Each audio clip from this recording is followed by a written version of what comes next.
Criticism from Arians, the coach has now been singing 43-year-old QB's praises. When discussing their comeback against the Falcons, Arians said, quote, to watch him play when we protect him and put him in situations where he can play like he did in the second half of that ball game, he still is as good as there is in this league.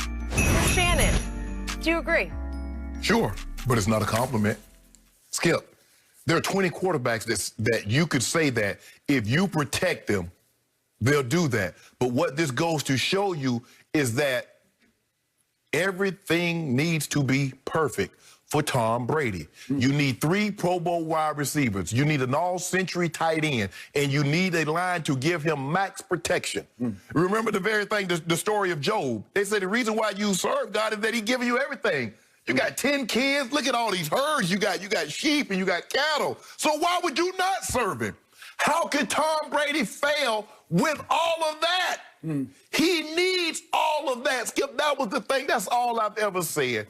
I said the thing is that as a player that played 14 years, and I didn't play as long as Tom, but what I started to realize is that I could have a good quarter, I could have a good half, I could have a good game, but I couldn't put them together like I once could when I was younger. And what you've seen from Tom is that you see a good half, you see a good quarter, you see a good game, but you have yet to see him put those things back to back to back to back, stack them like he once could. Skip, that's it. But to say, oh, if we protect him, what quarterback couldn't you say that back of the top 15 quarterbacks?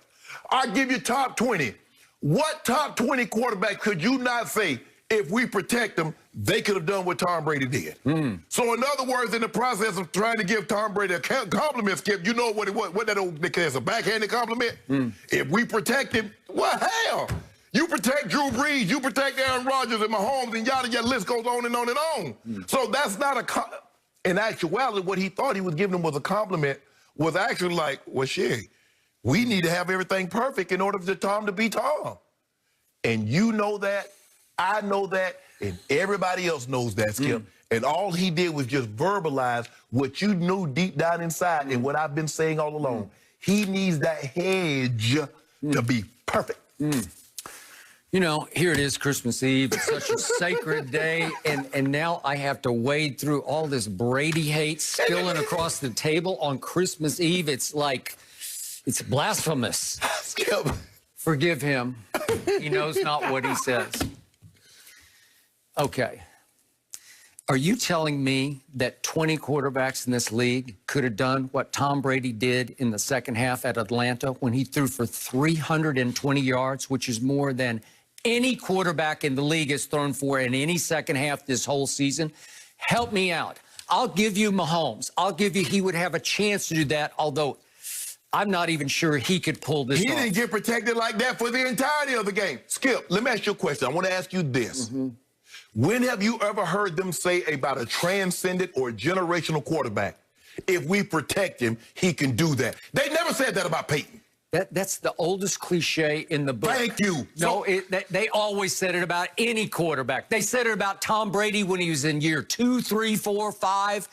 It's like the bedrock of football. If you protect the quarterback, if he's that good, if he's Pro Bowl or superstar, he will shred you. But there are levels of getting shredded, and he shredded Atlanta in the second half like nobody could. Skip, I watched Dak Prescott do that to Atlanta in the second half. No, I'm talking about killer will. I'm talking about getting them right back in the game. Dak never really got them back in the game. It took an onside kick that was about a 1,000,000,000 shot, watermelon kick, to even give him a chance to win the game. Hold on. What about your guy in the playoffs when you were down 31-3? We've seen Dak do, over the last 3 years, we've seen Dak do that. You told me when he threw for what, 280 plus against the Philadelphia Eagles and 3 touchdowns. Okay. At that point, he had 4 Pro Bowl offensive linemen. Tom doesn't have that right now. He was down Donovan Smith, his left tackle, on Sunday. And right now, I just go to Pro Football Focus. You have no respect, but I'm going to respect their evaluation of offensive lines in the league. They rank, by the way, Kansas City's offensive line is ranked 10th in pass blocking. And pass blocking, Tampa's is ranked 14th. It's sort of middle of the pack. So he's not getting consistently great Neither protection. Mahomes. Okay, 10th best versus 14th. You got the edge. You got the edge. Skip, you make it seem like it's 10th to 29th. Okay, so look what he keeps doing. Listen, it takes such killer will precision. It takes such poise to lock in at halftime and say, watch this, watch what I do, and throw for 320. You can't miss a trick, man. You got to make every right call at the line of scrimmage. You got to make every throw on the money. You can't miss, because they immediately, the defense gave up another quick touchdown in the third quarter after your opening drive touchdown, and they went down 24-7, and he said, I got it, no problem. And all of a sudden you look up and it's, wait a second, it's 24-all, and then all of a sudden it's 31-24 when he hits Antonio Brown with the sweetest bomb you'll ever see. But Skip, all I'm saying is, Skip, is that he's saying protection. What was the difference between Aaron Rodgers losing to Tampa? They couldn't protect him. If you protect him, boom. But that's just a cliche of football. Okay, then It works with Mahomes too. No, Mahomes. So was he getting protected against the Saints? Reasonably. Skip, he got pressured more in the Saints game than in any other game in his career. And look what guy could have done that? Did you see what your guy did against that pressure? A 5 QBR. That's what your guy did. Yeah, well, if you give a guy the ball for 41 minutes to 19 minutes and he can only throw for 254, something's wrong. No, it's not the fact that you got the ball. Is that what you do with it? You keep Drew Brees in his offense. Your guy kept going 3 and out, and Drew Brees kept getting on the field. We kept the ball so long, Drew couldn't really get a rhythm. So back to Pro Football Focus. It ranks Tom Brady right now, overall grade for the whole year, 5th best quarterback in the league. Just for the record, 5th best. Guess what? Who leads the whole National Football League in what is called air distance, just how far you throw the pass? Who leads, Mr. Sharp? The guy you called old Dink and Dunk Tom. That's all he does is get rid of the ball in 2 seconds, and he dinks it and he dunks it. Nobody has thrown the ball farther than Tom Brady has so far, because he's in, guess what? No risk it, no biscuit, Bruce Arians offense. And he's trying to play it the way that Bruce Arians wants it played. So help me out. If you're throwing the ball that far, doesn't it take a little longer to wait for your receivers to get open deep? Okay, so is he putting himself more in harm's way than usual? Yes, at age 43, he's saying, I'm going to risk this. I'm going to risk my body to throw the deepest passes in pro football. Kind of like what Jameis did? Put his body in harm's way? Okay, well, Brady's already passed Jameis. He's in the dust in Tampa right now. Jameis threw for 5,100 yards. Okay, so Tom Brady got to get 600 yards the next 2 games. Tom's got 32 touchdown passes with 2 games to go. And Jameis had 33. Okay, well, guess what's going to happen? But, Skip, all I'm saying, look, first of all, if anybody thinks that Tom Brady has outplayed Mahomes, Rodgers, Russ, Tannehill, or Allen, they're fooling themselves. Okay, well, the top 4 on this is overall grades by Pro Football Focus: Rodgers, Mahomes, Deshaun, and Russell Wilson. Okay? And Tom Brady is 5th. I don't know. They must be crazy, I guess. That's what I see also. Hold on. Did you see I know Tennessee Titans because they got that big batter ram, King Henry. But you goes unnoticed that you do realize that Tannehill is 31-5. And a shock to me. I got it. But I thought, what about your boy Baker? What about Shake and Bake?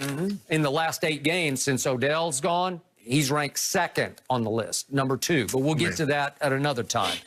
I want you to understand that over the last 6 games, the Tampa Bay Buccaneers have been outscored 59-7 in the first quarter. 59-7? So I want to okay, what appease me this. Okay, now I got to let me give you the bottom line to this. The punchline to this is over the next 3 quarters, 2nd, 3rd, and 4th quarter of games, the whole year, guess who has the best point differential in all of football? Tampa Bay does. Over the last 3 quarters, that's what they did to Mahomes. Remember that game? Mahomes threw for only 100 yards in the second half, and here came Brady. If you don't mind me asking you a question, who's the starting quarterback? So when they go out on the field for the very first time, can you tell the people at home who's the starting quarterback? Because I want to know why they only get the 7 points. So is someone else starting and then Tom Brady's coming in relieving them? Or is Tom Brady? So in other words, what you want the people to believe is that if you look at the final 3 quarters, Tom Brady is the solution. But what you will not tell the people that Tom Brady is also a part of the problem in the first quarter. I'm glad you brought that up. You know what's happening here? I can explain it to you. Tom Brady comes out and says, okay, Bruce, okay, Byron Leftwich, you guys you script those first 15 plays, and I'm going to try to do it your way. And he tries to do it their way, and they try to establish the run. They're ranked 29th in rushing yards right now, 29th out of 32 teams. So they try to do this, they try to do that. He tries to go with because he's so coachable, so teachable. Okay, I got it, Bruce. I'll try this. I'll do that. And all of a sudden, he looks up in the second quarter, and they are getting annihilated. And guess what he does? What? I got this. Let me do it my way. Let me start to figure it out. He didn't do it against the Saints? Against Atlanta, he says, okay, I can do this, I can do that, I can do this. Atlanta beat the Las Vegas Raiders 43-6 3 weeks ago in that building. Wow. 43-6. They also lost to the Cowboys. Just for the record. They also lost to Detroit. Okay. They also lost to the Bears. Okay, but under Raheem Morris, they've been much better. Skip, think about this, what you're saying. You're saying in order for Tom Brady to do what he's doing, he needs 3 Pro Bowl receivers. He needs an all-century tight end. No, he just didn't want to be stuck in that mess up in New England. No, I'm not. I got no problem with that. He's well within his right, and rightfully so. But let me ask you, and people at home, feel free to chime in.